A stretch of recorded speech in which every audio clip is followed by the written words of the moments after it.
नमस्कार दोस्तों, मैं निर्भय सिंह आपका जीएस ट्यूब में स्वागत करता हूं। और मेरा परिचय, पिछले 7 वर्षों से आप सिविल सेवा प्रतियोगियों का मार्गदर्शन करता आ रहा हूं।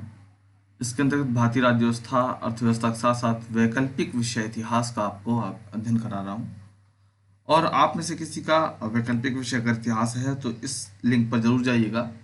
आपको जो यूपीएससी में प्रश्न पूछा जाता है मैप, और मैप में जो जगह भरनी होती है उसके बारे में आपको 35-40 शब्दों में लिखना होता है, 30 से 35 शब्दों में लिखना होता है। एक्चुअली में 40 में भी कोई दिक्कत नहीं होती, लेकिन लिख लेते हैं।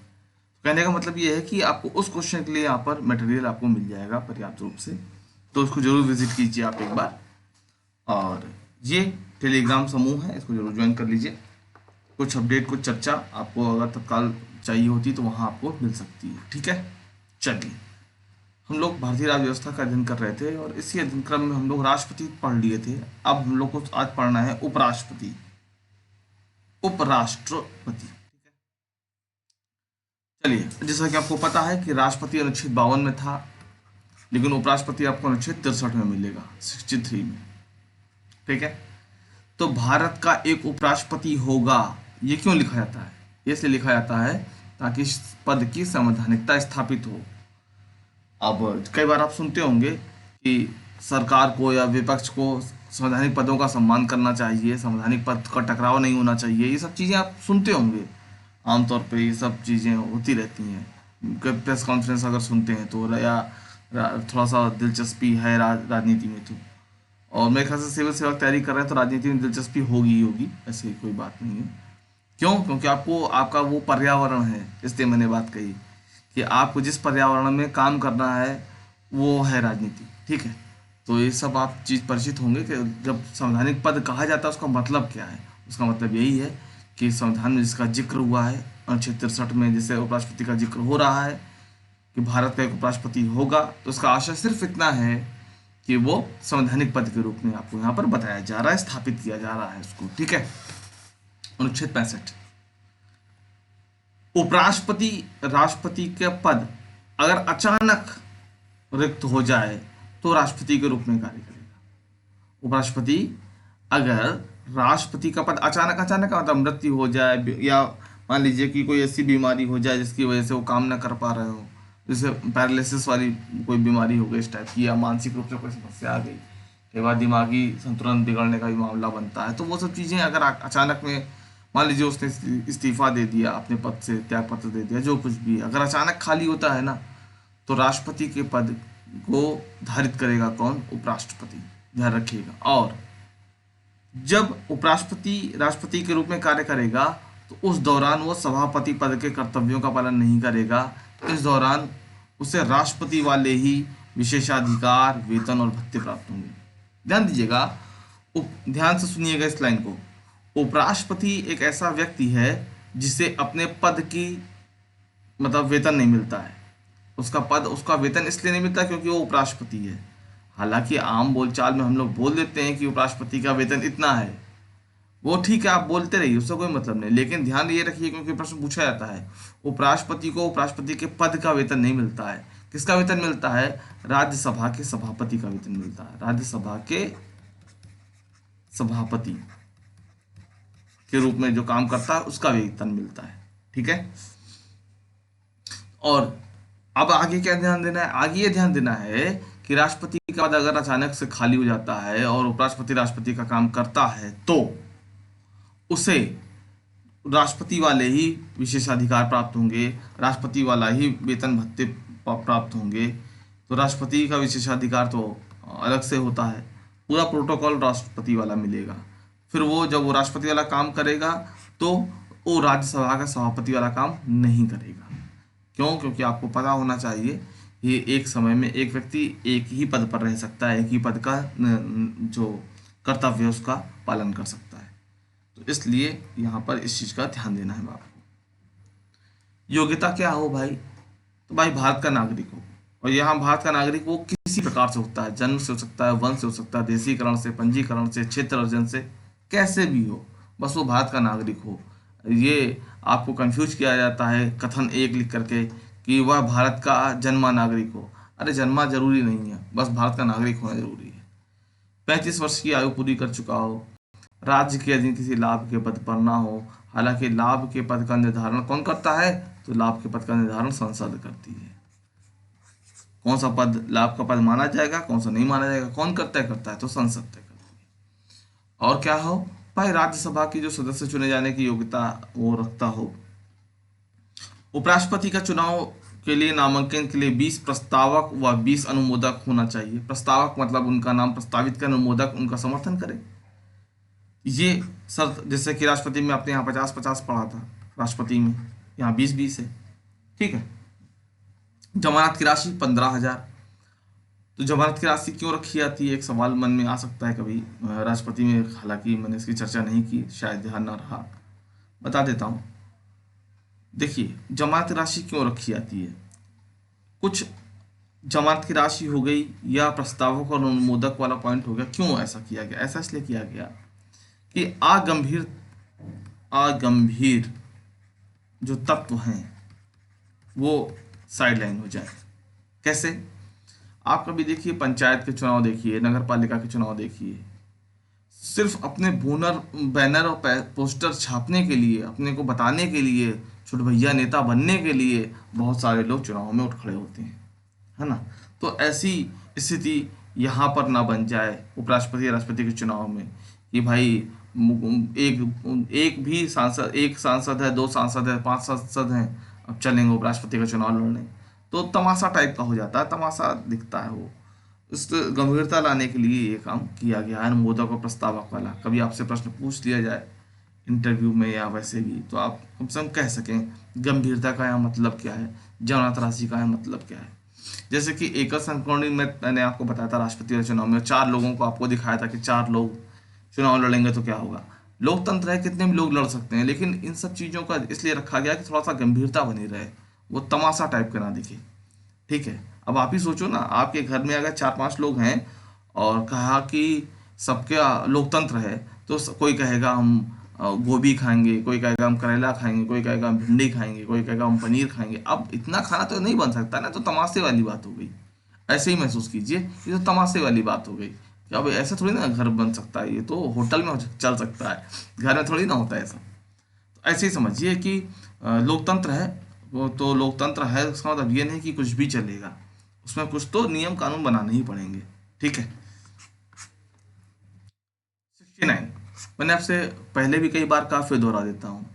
अनुसूची 3 में शपथ का प्रारूप दिया हुआ है। अनुसूची 3 याद रखिए, ऐसे ही आपको भी याद होना चाहिए, क्योंकि एग्जाम में सब पूछा जाता है। मैचिंग में पूछा जाएगा अनुसूची 3 का, अनुसूची 5, अनुसूची 6, अनुसूची 9, अनुसूची 11, 12, ये सब पूछी जाती है, जरा ध्यान रखिएगा ये सब। तो अनुसूची 3 में क्या है? शपथ। तो मैंने आपसे कहा था कि 3 लोगों की शपथ वहां पर नहीं मिलती है। किसकी? एक राष्ट्रपति की, एक उपराष्ट्रपति की, एक राज्यपाल की। वो मिलती है अनुच्छेद में 60, 69, 159। तो यहाँ पर 69 पर आ गए हैं, तो ध्यान दीजिएगा, महत्वपूर्ण है। उपराष्ट्रपति को पद ग्रहण से पूर्व राष्ट्रपति द्वारा शपथ दिलाई जाती है। किसके द्वारा? राष्ट्रपति के द्वारा।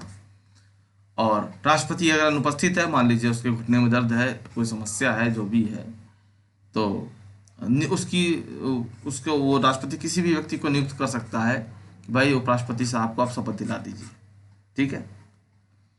पद ग्रहण की तारीख से वो 5 वर्ष तक अपने पद पर बना रह सकता है। ठीक। उपराष्ट्रपति इससे पहले भी राष्ट्रपति को संबोधित करते हुए त्यागपत्र दे सकता है। मतलब उपराष्ट्रपति अगर त्यागपत्र देना चाहता है तो राष्ट्रपति को देगा। ठीक है। और राष्ट्रपति देना चाहता है तो वो उपराष्ट्रपति को देगा।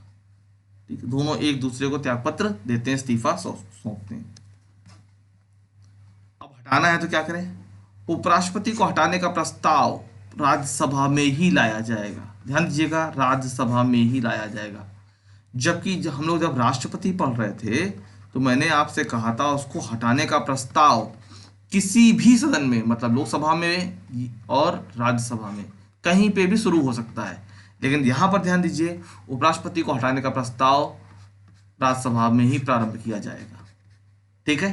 दोनों का अंतर तुलनात्मक रूप से भी मैं दिखा दे रहा हूँ कि अंतर कहाँ पर है, ताकि आपके मस्तिष्क में ज़्यादा समय तक बना रहे चीज़ें। लेकिन ऐसा प्रस्ताव 14 दिन की पूर्व सूचना पर लाया जाएगा। ऐसा नहीं कि आप चोरी छुप के ले आए, नहीं, 14 दिन पहले बताना पड़ेगा ना कि हाँ, ये कारण है, हम ऐसा प्रस्ताव लाना चाहते हैं, ऐसा आशा है हमारा, ऐसी हम इच्छा रखते हैं, ऐसा इरादा रखते हैं। चोरी वाला काम नहीं रह जाएगा, चुपके से जाके कर दिया, ऐसा नहीं। तो 2 हफ्ते पहले सूचना देनी पड़ेगी, 14 दिन पहले। राज्यसभा में प्रस्ताव तत्कालीन सदस्यों के बहुमत, ध्यान दीजिएगा, उस समय जो सदस्य हैं उसके बहुमत ने पारित कर दिया हो और लोकसभा ने साधारण बहुमत से पारित कर दिया हो तो उपराष्ट्रपति को पद त्याग करना होगा। जहां पर राज्यसभा का वेटेज देखिए, उस समय जो उपस्थित है उसके बहुमत चाहिए और यहाँ साधारण बहुमत चाहिए। तो यहाँ राज्यसभा अगर सहमत है, लोकसभा अगर साधारण रूप से भी सहमत है, तो उपराष्ट्रपति को पद त्याग करना ही होगा। ठीक है, अगले पॉइंट पे, उपराष्ट्रपति मतदान में हिस्सा नहीं लेता। जब भी वोटिंग होती है तो उपराष्ट्रपति मतदान में हिस्सा नहीं लेता है। ठीक है, लेकिन निर्णायक वोट डालता है, कास्टिंग वोट डालता है। इसका क्या मतलब है? पहली बात तो ये ध्यान दीजिएगा, उपराष्ट्रपति जो मैं लिख रहा हूं ध्यान से आप भी कहीं लिख लीजिएगा या याद रखिएगा, विकल्पीय प्रश्नों में आपको यही फंसाया जाता है। उपराष्ट्रपति राज्यसभा का सदस्य नहीं होता है, सदस्य तो होता नहीं है, हाँ, लेकिन इसीलिए मतदान में हिस्सा नहीं लेता है। लेकिन अगर बराबर वोट पड़ गए हैं, मान लीजिए सत्ता पक्ष और विपक्ष दोनों बराबर वोट पड़ गए हैं, तब वो निर्णायक वोट डाल सकता है। तो कथन एक, उपराष्ट्रपति मतदान में हिस्सा नहीं लेता है, सॉरी, कथन एक लिखा जाएगा, उपराष्ट्रपति राज्यसभा का सदस्य नहीं होता है। और कथन दो, मतलब कथन एक आपको याद दिलाया जाएगा कि देखो, याद करो कि राज्यसभा सदस्य नहीं होता है, आप भी कहेंगे हाँ सदस्य नहीं होता है, तो उसका तो अलग से चुनाव होता है। ठीक है, आप यही बात बोलेंगे। दूसरा क्या है, वो राष्ट्रपति निर्णायक वोट डाल सकता है। तो ध्यान रखिएगा, सदस्य नहीं होता ये बात भी सही है, लेकिन निर्णायक वोट डालता है ये भी बात सही है। तो यहाँ पर बात ध्यान दीजिएगा, मैं रिपीट करता हूँ, कथन एक लिखा जाएगा कि उपराष्ट्रपति राज्यसभा का सदस्य नहीं होता, ये आपको याद दिलाया जाएगा पहले तो। फिर दूसरे पॉइंट में कहा जाएगा उपराष्ट्रपति निर्णायक वोट डाल सकता है। अब निर्णायक वोट डाल सकता है का मतलब आपको लगेगा लो राज्यसभा का सदस्य नहीं तो निर्णायक वोट क्यों डालेगा, लेकिन ध्यान रखिएगा निर्णायक वोट डाल सकता है, साधारण मतदान में हिस्सा नहीं लेगा, निर्णायक वोट डाल सकता है। ठीक है, राज्यसभा का सदस्य नहीं है तो भी। तो यहाँ पर इस अपवाद को ध्यान रखेंगे, वरना ये आपको एग्जाम में परेशान करेगा। बात समझे नहीं आई है तो थोड़ा सा पीछे करके वीडियो को देख लीजिएगा। मंत्रिपरिषद, राष्ट्रपति मैंने आपसे कहा था, तो राष्ट्रपति हो गया भाई। अब चलते हैं मंत्रिपरिषद की तरफ। मंत्रिपरिषद उपराष्ट्रपति के चुनाव में, ध्यान दीजिएगा एक बात और, उपराष्ट्रपति का चुनाव में दोनों सदन के जो सदस्य हैं वही भाग लेते हैं। ठीक है, दोनों सदन के जो सदस्य हैं वही भाग लेते हैं। मंत्रिपरिषद से पहले चलिए थोड़ा सा चुनाव का तुलना कर लेते हैं, क्योंकि यहाँ पर राष्ट्रपति और उपराष्ट्रपति में थोड़ा सा आपको ध्यान देना ही चाहिए। इतना कर रहे हैं तो थोड़ा बहुत कर लेते हैं इसको भी, है ना, अलग से कोई बढ़िया बात नहीं है। राष्ट्रपति और उपराष्ट्रपति, ठीक है। अब ध्यान दीजिएगा, यहाँ पर कौन शामिल होता है, यहाँ पर संसद प्लस विधानसभा, सभा के निर्वाचित सदस्य, ध्यान दीजिएगा दोनों में अंतर, निर्वाचित सदस्य। ठीक, उपराष्ट्रपति में कौन होता है, संसद के सदस्य। अब संसद के सदस्य लिखा है तो मतलब निर्वाचित भी और मनोनीत भी। संसद, रुकिए इसको संसद के सभी सदस्य लिख दूं तो ज्यादा आपको क्लियरिटी मिल जाएगी ना, रुकिएगा। तुलनात्मक रूप से इसलिए कर दे रहा हूं ना कि आपको क्लियर हो जाए एक बार में। संसद के सभी सदस्य, यहाँ पर ये मुझे नहीं बताना पड़ेगा निर्वाचित और ये मनोनीत, नहीं, यहाँ पर सभी का मतलब सभी, निर्वाचित भी और मनोनीत भी। सभी का मतलब मनोनीत भी और निर्वाचित दोनों। और यहाँ पर सिर्फ निर्वाचित सदस्य। कौन से? संसद के, विधानसभा के, ध्यान रखिएगा, विधानसभा के, विधान परिषद के नहीं, मनोनीत नहीं। ठीक है, तो ये चुनाव का अंतर है दोनों का, ध्यान से देखिएगा। चुनाव जब होगा तो चुनाव का ये अंतर है, काहे का? चुनाव का अंतर है। ये इधर राष्ट्रपति, इधर उपराष्ट्रपति। चुनाव कैसे होता है? तो संसद, लोकसभा, राज्यसभा के निर्वाचित सदस्य और सिर्फ विधानसभाओं के निर्वाचित सदस्य। विधान परिषद का कोई रोल नहीं है। यहां पे मैं लिख देता हूं अलग से, विधान परिषद का कोई रोल नहीं है। और यहां राज्यों का कोई रोल नहीं है, सिर्फ संसद का रोल है। क्या है? संसद के सभी सदस्य, निर्वाचित भी, मनोनीत भी। अच्छा, अगर हम लोग बात करें अब पद त्याग की, पद से हटाने की जब बात होती है, एक मिनट,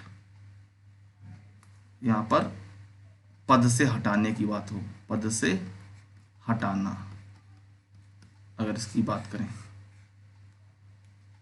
तो यहां क्या स्थिति है और यहां क्या स्थिति है? अब जरा सा ध्यान से देखिएगा, यही आपको पॉइंट है।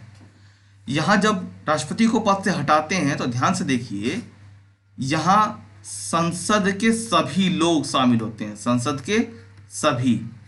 अब यहां अंतर नहीं होता है निर्वाचित है कि मनोनीत है, सभी। सभी का मतलब निर्वाचित प्लस मनोनीत दोनों। यहां विधानसभा का या राज्य का कोई रोल नहीं, विधानसभा का रोल नहीं रहता है। याद कीजिए, महाभियोग जब मैंने आपको पढ़ाया था, विधानसभा की कोई चर्चा नहीं की थी। तो ध्यान दे रखिएगा, विधानसभा का रोल केवल चुनने में है, लेकिन हटाने में कोई रोल नहीं है। ठीक है, इस बात को ध्यान रखिएगा। यही सब चीजें आपको विकल्पीय प्रश्नों में उलझा देती हैं। आप ये देखिए कि यहाँ पर संसद का, राष्ट्रपति को जब चुनती है, राष्ट्रपति को जब चुनाव होता है, संसद और विधानसभा चुनती है, निर्वाचित सदस्य चुनते हैं, विधान परिषद का कोई रोल नहीं है। और हटाने में, महाभियोग में क्या होता है? संसद का सभी लोग शामिल होते हैं। कौन? निर्वाचित भी और मनोनीत भी। ध्यान दीजिएगा, यही पॉइंट आपको बनाकर लिख देगा एग्जाम में कि राष्ट्रपति के महाभियोग में मनोनीत सदस्य भी भाग लेते हैं, और आपको कंफ्यूजन तुरंत शुरू हो जाएगा, मनोनीत सदस्य भाग लेते हैं कि नहीं लेते हैं, क्योंकि चुनाव में तो सिर्फ निर्वाचित ही होते हैं। तो इसीलिए इस कंफ्यूजन को ही दूर करने के लिए मैं इतना समय यहाँ पर दे रहा हूँ। मैं तो मंत्रिपरिषद में चला गया था, फिर मुझे याद आया कि मैं इसको बता देना चाहिए, क्योंकि सवाल यहाँ पर बड़े कंफ्यूज करने वाले हैं। ठीक है, तो जरा ध्यान दीजिएगा, संसद और विधानसभा के निर्वाचित सदस्य यहाँ निर्वाचन करते हैं, लेकिन संसद के सभी सदस्य, वो मनोनीत हो या निर्वाचित हो, हटाने में भाग लेते हैं, जबकि विधानसभा का यहाँ पर हटाने में कोई रोल नहीं होता है। ठीक है, इतनी बात आपको क्लियर हो जानी चाहिए यहाँ पर, क्योंकि सबसे कंफ्यूजिंग पॉइंट यही पे है। विधानसभा यहाँ भाग लेती है, देखिए, और यहाँ भाग नहीं लेती है। मनोनीत सदस्य यहाँ भाग नहीं लेते हैं, मनोनीत सदस्य यहाँ भाग लेते हैं। जबकि उपराष्ट्रपति को हटाने का कोई मसला ही नहीं है, वो तो साधारण सी बात है। जैसे राज्यसभा के सभी, जब यहाँ सभी सदस्य शामिल हो रहे हैं, तो वहाँ हटाने में भी पहले राज्यसभा में आएगा। राज्यसभा अगर बहुमत से पारित कर देती है, तो साधारण बहुमत से लोकसभा पारित कर देती है, तो हटा जाएंगे। यहाँ पर कोई अपवाद जैसी स्थिति नहीं है, लेकिन यहाँ पर अपवाद जैसी बहुत सारी स्थितियाँ हैं। ठीक है, तो मुझे लगता है अब आपको क्लियर हो गया होगा। ठीक है, चलिए उपराष्ट्रपति तक ही रखते हैं, और मंत्रिपरिषद और महान्यायवादी अगले वीडियो में कर लेंगे, क्योंकि ऑलरेडी ये करीब 19 मिनट का वीडियो हो चुका है। तो इस पर थोड़ा सा ध्यान दीजिएगा। सत्र को यहीं पे विराम देता हूँ। आप सभी का बहुत बहुत धन्यवाद, बहुत बहुत आभार। वीडियो को लाइक कीजिए, शेयर कीजिए। अभी तक चैनल सब्सक्राइब नहीं किया तो उसको सब्सक्राइब कीजिए। मिलते हैं अगले वीडियो में, धन्यवाद।